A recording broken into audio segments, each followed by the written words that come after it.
प्रातराश कर लिया, अपने सुगंधित द्रव्यों का भी धारण कर लिया, आभूषण भी धारण कर लिया, अपने मुख वास भी आपने ले लिया, फिर आप जूते चप्पल पहन करके, जूता और चप्पल के लिए भी आयुर्वेद में उसकी बड़ी प्रशंसा की गई है। चरक में ऋषि कहते हैं कि बल्यम पराक्रम सुखम वृष्यम पादत्र धारणम, यानी कि जो पादत्र है, जो जूते चप्पल हैं, उससे क्या करता है कि वह बल्ले को देने वाला है, पराक्रम को देने वाला है, आयु को देने वाला है। यानी इतनी प्रशंसा की गई है कि सर्दी गर्मी से रक्षा के अलावा वाला हमको पैरों में आराम मिलता है, कांटों से। प्राचीन काल में तो जो जंतु जानवर जंगल में होते थे उन सब से भी वो रक्षा करता था, रोगाणुओं से भी बचाता है। इतना ही नहीं कि जो चप्पल या जूते का धारण है वो फैशन के लिए नहीं था, यानी मुख्य काम था पैरों को आराम मिले, पैरों की रक्षा हो। तो मैं आपसे पूछता हूँ कि आज जिन जूतों को हम पहनते हैं, विविध तरह के मटेरियल से बने हुए जूते, बहुत टाइट कसे हुए जूते, और घंटों तक यदि आप जूते पहनते हैं तो भी मेरा निवेदन है कि हमको लगातार 10-10, 20-20 घंटे तक पैरों में जूते डाले रखते हैं। उससे क्या होता है, उससे श्रांत पैदा होती है, पैरों में गर्मी पैदा होती है, जो जाकर के आप दिमाग को जो है नुकसान पहुंचाता है। तो यानी जिन जूतों से हमको सुख मिलना था, वही जूते हमको कई बार नुकसान पहुंचा देते हैं। जूतों से कहा कि इससे त्वचा ठीक रहती है। हमने देखा कि कई बार उन जूतों से एलर्जी हो जाती है, एलर्जी होकर के त्वचा के रोग हो जाते हैं। कहा कि जूतों से आपकी आंख की रोशनी ठीक रहती है। यदि आपने टाइट कर करके मोटा मोजा डाला और उन जूतों को ऐसे ही पहने रहे तो उससे आंखों की रोशनी में भी नुकसान पहुंचता है। तो ठीक माप के होने चाहिए जूते, सुविधा वाले होनी चाहिए। और मज़ेदार बात तो यह है कि हम देखते हैं कि कई बार तो कई लोगों के तो जूतों में से, मोजों में से ऐसी बदबू और ऐसा सड़ांध आता है मानो कि कई मरे हुए जानवर जो है ना कहीं पड़े हुए हों। इतनी खतरनाक स्थिति में भी लोग चलते हैं। यानी कि हम जीवन को जी रहे हैं, परंतु वो जीवन क्यों जी रहे हैं, उससे क्या होएगा, ये हमको सोचना होगा। इतनी बदबू आती है। और ऐसी बात नहीं कि वो गरीब लोग हैं या बहुत ही मजदूर तबके के लोग हैं, अभावग्रस्त लोग हैं, उनके नहीं, जो बड़े बड़े पोस्ट पर हैं, क्षमा करिएगा, बड़े बड़े पदों पर हैं, जो करोड़पति हैं, उनके पैरों में से भी, उनके जूतों में से भी हमने वो सड़ांध को देखा है। तो आप प्रयास करिए कि हाँ, यदि आपके पसीने में से बदबू आती है, आपको ज़्यादा पसीना आता है, तो उसकी चिकित्सा करिए। यदि पसीना इतना ज़्यादा आता है तो टाइट जूते मत पहनिए। सर्दी भी है तो आप चप्पल के ऊपर मोजे पहन लीजिए, या थोड़े से जूते का साइज ठीक रख लीजिए। कपड़े का जूता पहनिए, आप चमड़े का जूता मत पहनिए। ये तो हमको समझना होगा, सोचना होगा। अपनी प्रकृति के अनुसार, अपने रोगों के अनुसार हमें जूतों का और चप्पल का चयन करना चाहिए। ये आयुर्वेद आज से हजारों वर्ष पहले ऋषि लोग कह गए। चरक से लेकर के महर्षि सुश्रुत से लेकर के सारे महर्षि इस बात को कह करके गए। और इसी तरह से आज फैशन में माता बहनों को देखो, ऐसे ऊंची हील वाली, हिल तो हमने पहाड़ को सुना था, चप्पल में भी हिल होने लगा। तो वो जो पहाड़ है, जो पहाड़ वाले जो चप्पल है ना, उसको आप न पहने, क्योंकि उससे जो बैलेंस गड़बड़ाने से आपको विविध तरह की, बाद में जैसे आप हमारी जो बेटियां हैं, बहनें हैं, वो जवानी में वो ऊंचे हील के चप्पल पहन लेती हैं, तो बाद में जाकर के उनको वेरिकोज वेंस होने की संभावना है, शाइटिका होने की संभावना है, डिस्क होने के, स्लिप डिस्क वगैरह होने की जो संभावना है, तो इस तरह की संभावनाएं बढ़ सकती हैं। जब संभावना बढ़ सकती है तो फैशन के दिन तो कुछ महीने होते हैं, कुछ वर्ष होते हैं, पर जब पीड़ा है तो जिंदगी भर झेलनी पड़ती है। तो इसीलिए ऊंची एड़ी वाले जूते, चप्पल, ये कोई सुविधा भी नहीं मिलता इससे, ये असुविधाजनक तो ही हैं, साथ साथ में बहुत तरह की समस्याओं को भी उत्पन्न कर सकते हैं। इसी तरह से जो जूते हैं, चप्पल हैं, इनको भी शास्त्रों में कहा कि मौसम के अनुकूल होनी चाहिए। तो मौसम के हिसाब से, पर मौसम के अनुकूल का अर्थ ये नहीं कि वो आपके घर में दर्जनों नहीं सैकड़ों की संख्या में होनी चाहिए। जितना जरूरी है उतने ही आप रखें, जितना जरूरी है। यदि आप, मैं तो ऐसा मानता हूँ, चाहे वो वस्त्र है, चाहे जूते हैं, चाहे कोई भी पदार्थ है, यदि आपके लिए बहुत ज़रूरी नहीं है, फिर भी आप उन पदार्थों को अपने पास संग्रहित करके रखते हैं, तो ध्यान रखना मेरे भाई मेरी बहन, आप किसी के हिस्से का, किसी दूसरे के अधिकार को आप छीन रहे हैं। आपके पास वो चप्पल और जूते बेकार पड़े हैं। न जाने कितने लोग इस देश में, इस दुनिया में हैं जिनके पास पैरों के लिए एक चप्पल भी नहीं है। मैं देख रहा था इस कोरोना के काल में, जब लोग अभी पैदल पैदल वो सैकड़ों किलोमीटर पैदल चल रहे हैं, उनके पैरों में, उनके तन में वस्त्र नहीं है, पैरों में जूते या चप्पल नहीं है, और आपके पास दर्जनों चप्पल हैं, दर्जनों जूते हैं। क्या आपका जूते में से एक जूता कहीं उसका हिस्सा तो नहीं था जो पैदल चल रहा है, जो नंगे पांव चल रहा है? ये हमको ध्यान रखना चाहिए। हमें किसी भी वस्त्र का, किसी भी वस्तु का संग्रह उतना ही करना चाहिए जितना आपके लिए जरूरी है। ध्यान रखना, जो आपके लिए जरूरी नहीं है, यदि उसका संग्रह आप करते हैं तो आप पुण्य का संग्रह नहीं कर रहे हैं, आप पाप का संग्रह कर रहे हैं। तो यही बात है, क्योंकि मैं देखता हूँ बहुतों के घर में, घर छोटा है, चप्पल इतनी है, यदि खोलो दराज तो चप्पल धड़धड़ा के गिरते हैं, घर में घुसो तो चप्पलों के चट्टे लगे हुए हैं, चप्पल जूते, क्या करेंगे इसका? जितना ज़रूरी है, मिनिमम जो हमारे रिक्वायरमेंट है, आप उसके हिसाब से ही इन चीज़ों का संग्रह करिए। इससे ज़्यादा कभी भी कभी मत करना। तो जूते चप्पल के लिए कहा कि ये मौसम के अनुकूल होना चाहिए। मौसम के हिसाब से ही हमको, फैशन के चक्कर में हम कई बार भूल जाते हैं। यानी आज से मेरी बात को सुन करके आप इतना ही समझ लें, चाहे वो जूते हों, चाहे कप चप्पल हों, चाहे कपड़े हों, चाहे गहने हों, चाहे सजावट के सामान हो, चाहे इत्र और खुशबू हो, यदि हम जिस दिन से ये सोचेंगे कि ये मेरे देह के धारण करने के लिए है, मेरे जीवन को चलाने के लिए है, मेरे लिए यह औषधि है, मेरे लिए यह स्वास्थ्य है, यदि ऐसा मानेंगे तो आपकी चाल ढाल फैशन सब बदल जाएगा।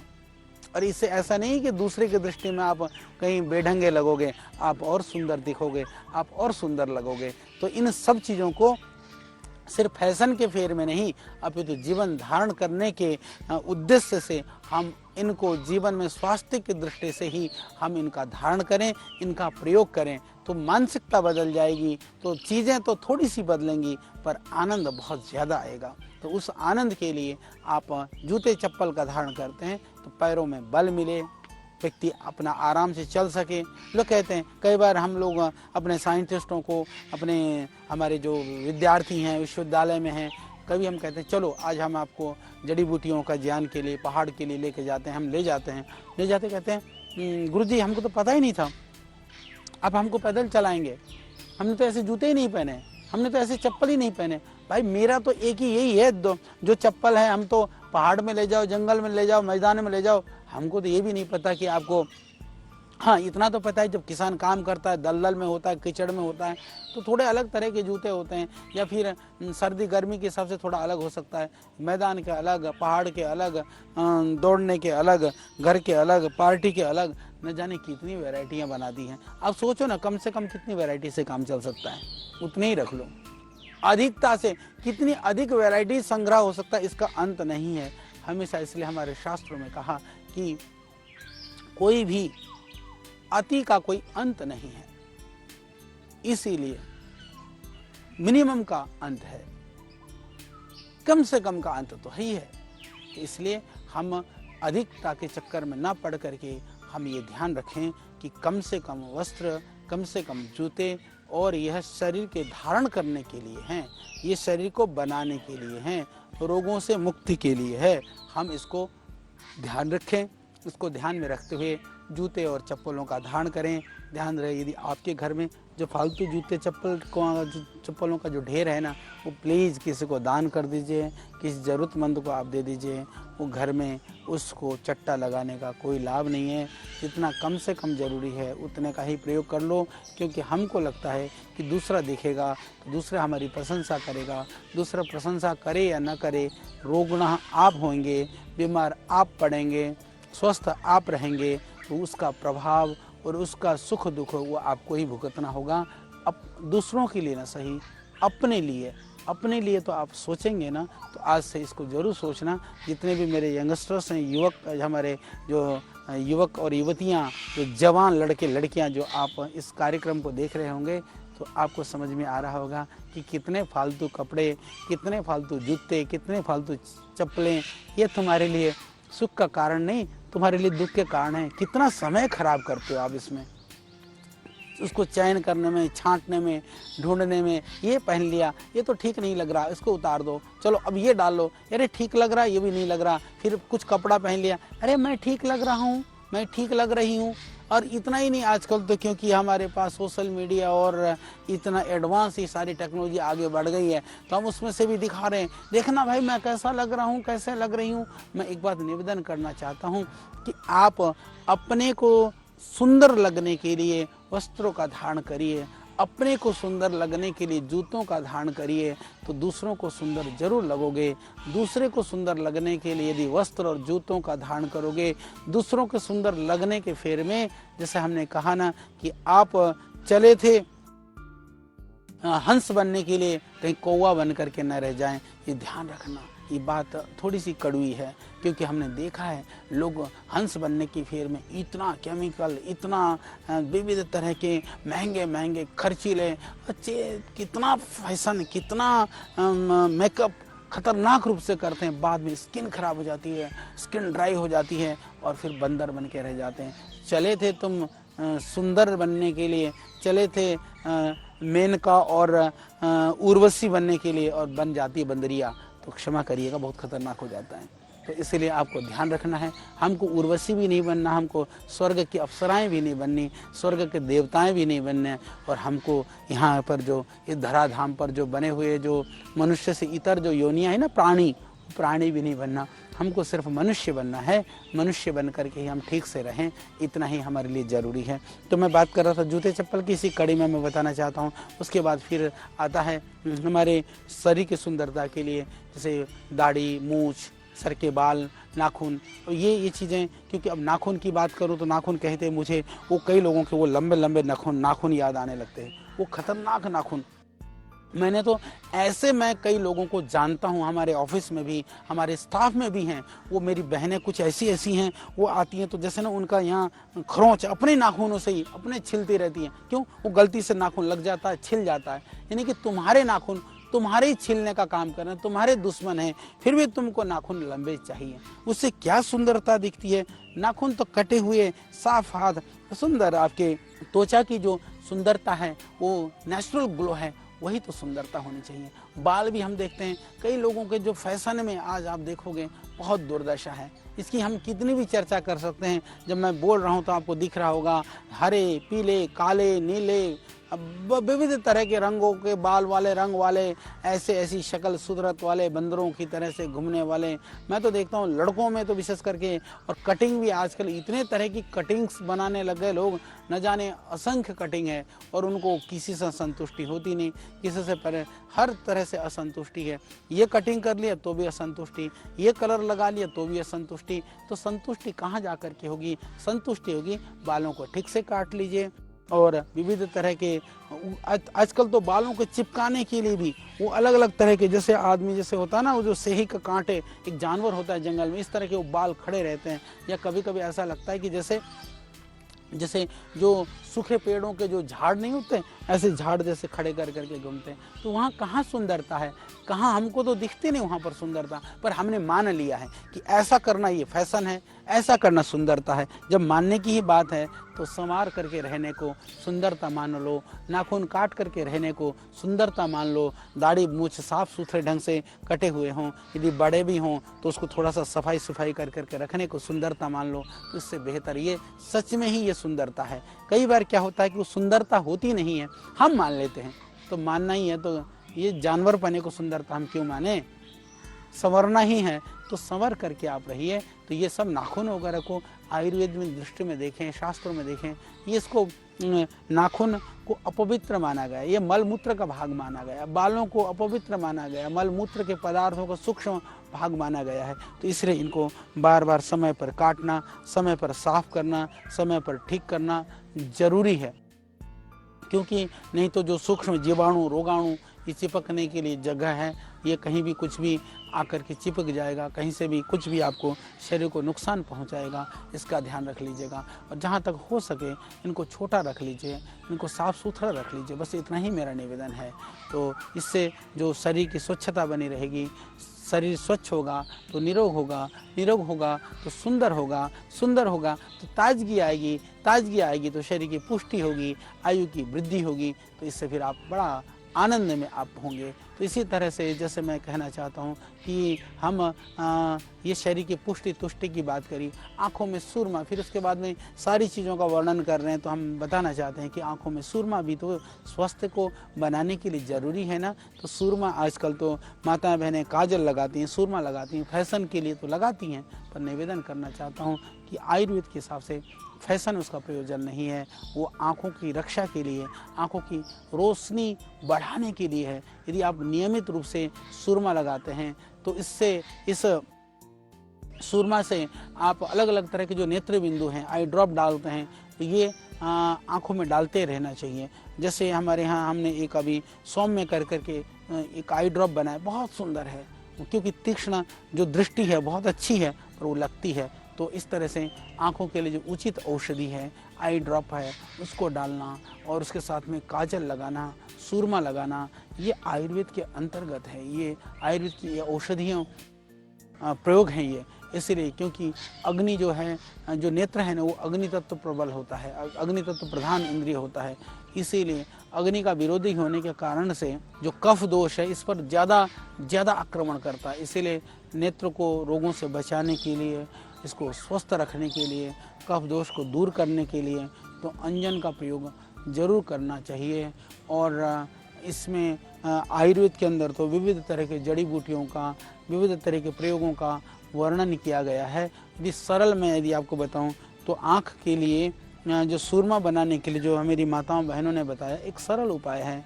प्राचीन काल में या जो गांव में देहात में रहते अभी भी करते हैं, आप गाय के घी के बाती को घी में रख करके तेज बत्ती जला करके ऊपर एक बर्तन रख देते हैं, तो धीरे धीरे काजल इकट्ठा हो जाता है। बहुत लाभकारी है। बना हुआ काजल भी औषधीय गुणों से युक्त हो तो आप उसको प्रयोग कर सकते हैं। इस तरह से आँखों का जो रोग है, आँखों की जो बीमारी है, ये सब उससे समाप्त हो जाएंगे, इससे ये स्वच्छ हो जाएंगे और ये बहुत लाभकारी है। तो इसके लिए हमको ध्यान रखना है। पुरुष लोग भी कई क्षेत्रों में काजल वगैरह लगाते हैं, परंतु कई जगह पर नहीं लगाते हैं। जिन क्षेत्रों में यूज करते हैं, यूज कर सकते हैं, नहीं करें तो कोई बात नहीं, पर माताएं बहनें इसका प्रयोग करती हैं तो करें। पर हमको तो याद है बचपन में हमारी माताएं हमको, माँ जो है जरूर काजल लगवाती थी। तो बच्चों को तो आप जरूर काजल लगवाइए, औषधि युक्त काजल लगाइए, इससे उनकी आँखों की रोशनी बढ़ेगी, आँखों की रक्षा होगी, ये बहुत ज़रूरी है। तो इसके अलावा, काजल के अलावा, जैसे हमने कहा कि ये अलग अलग तरह का जो काजल है, सुरमा है, इसका जो प्रयोग है बहुत ही लाभकारी माना गया है। जैसे पुरुष को भी काजल लगाना हो, दिन में लगा करके अच्छे नहीं लगता तो रात को लगा करके सो सकते हैं, और रात को ही, क्योंकि कफ वगैरह की मात्रा अधिक होती है। हालांकि प्रायः हम काजल वगैरह दिन में लगा करके घूमते हैं, तो आयुर्वेद में तो ये लिखा है कि रात को भी आप लगा करके सोना चाहिए। और ये बड़ी विचित्र बात है, क्योंकि दिन में लगाते हैं तो आंखों का पानी वगैरह ज़्यादा निकलता है, तो दिन में वैसे पित्त बढ़ा होता है, तो कहा कि रोशनी में इससे विपरीत प्रभाव पड़ सकता है। काजल फैशन के लिए दिन में सही, पर नेत्र ज्योति को बढ़ाने के लिए आपको रात को लगाना चाहिए। रात को लगाने के लिए अंजन का प्रयोग भी रात को लगाने के लिए कहा है। सुरमा को भी प्रातः काल लगाने के लिए कहा है। और जो आँख में डालने की औषधियाँ भी हैं, या तो सूर्योदय से पहले या सूर्यास्त के बाद में डालने पर वह ज़्यादा लाभकारी होता है। ये बाहर के जीवाणुओं से, कीटाणुओं से रक्षा करता है और ये आपके पलकों को, जो पलकों के बाल हैं, आँखों की जो सुंदरता है, उसको भी बना करके रखता है। इसीलिए इसकी आवश्यकता है। तो इसके बाद में जैसे आपने सब कार्य कर लिया तो इसके एक काम रह जाता है, भोजन। भोजन के विषय में हम बहुत विशद चर्चा करने वाला हैं। एक पूरा मैंने सोचा है कि इस बार हम भोजन की बहुत गहरी चर्चा करेंगे। तो आयुर्वेद के अनुसार जो स्वास्थ्य को बना के रखने के लिए भोजन बहुत ज़रूरी है।